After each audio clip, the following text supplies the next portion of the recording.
শঙ্কা তৈরি করে, তাহলে তার বাসা ভেঙে দেওয়া বা তাকে সেখান থেকে সরাই দেওয়া, কিংবা উপদ্রবের কারণ হলে, নিয়মিত আপনার জন্য কষ্টের কারণ হলো বা আপনার জন্য বিপদের কারণ হলে সেটা কে মারাও শরীয়তে আপনার জন্য নাজায়েজ নয়। আপনার নিজের প্রয়োজনে তার বাসা ভাঙাটা আপনার জন্য গুনাহের কাজ হয়নি ইনশাআল্লাহ বিইذনিল্লাহ। আল্লাহ তাআলা আপনাকে এর জন্য গুনাহগার এর তালিকাভুক্ত করবেন না। আমার একজন আত্মীয় মসজিদে নামাজ পড়ে না, কারণ ইমামের পড়া শুদ্ধ হয় না, বাড়িতেই পড়ে। এ ব্যাপারে কিছু বলুন। বনকলি আক্তার, আপনার যে আত্মীয় মসজিদে নামাজ পড়ছেন না, ইমামের পড়া শুদ্ধ নয় এই অজুহাতে তিনি সঠিক কাজ করছেন না। কারণ প্রথমত ইমামের পড়া শুদ্ধ না হলে দেখতে হবে যে শুদ্ধতাটার মাত্রা কতখানি, মানে অশুদ্ধতাটার মাত্রা কতখানি। যদি এমন হয় যে নামাজই সহি হয় না, তাহলে সেক্ষেত্রে এই নামাজ অবশ্যই পড়বেন না, কিন্তু বিকল্প ব্যবস্থা করবেন। হয় ইমাম পরিবর্তন করার জন্য উদ্যোগ নেবেন, আর এই সময়ের মধ্যে যতক্ষণ পর্যন্ত ইমাম পরিবর্তন না হয় ততক্ষণ পর্যন্ত অন্য কোনো মসজিদে জামাতের সাথে নামাজ আদায় করতে হবে বা অন্য কোনো ইমামের সাথে নামাজ আদায় করতে হবে।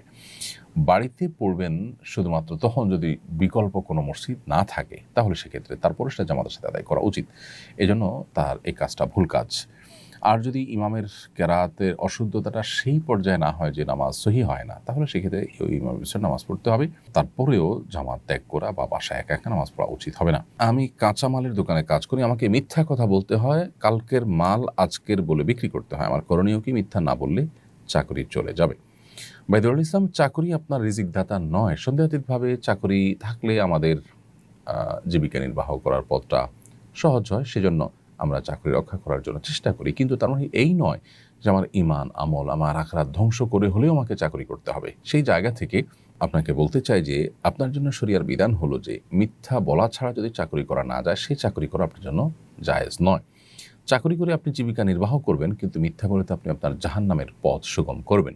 তাহলে একজন মানুষ যদি ক্ষুধার্ত থাকে, তাহলে তিনি নিশ্চয়ই বিষ খাবেন না, কারণ বিষ খেয়ে ক্ষুধা নিবারণের চেষ্টা করলেও তাতে তিনি মারা যাবেন। অর্থাৎ এই ক্ষুধা নিবারণের কোনো মানে হয় না। ঠিক একইভাবে মিথ্যা বলে চাকরি করে আপনি জীবিকা নির্বাহ হয়তো করতে পারবেন, কিন্তু জাহান্নাম আপনি ত্বরান্বিত করছেন। সেজন্য আপনার জন্য এই চাকরি সুইচ করে অন্য কোনো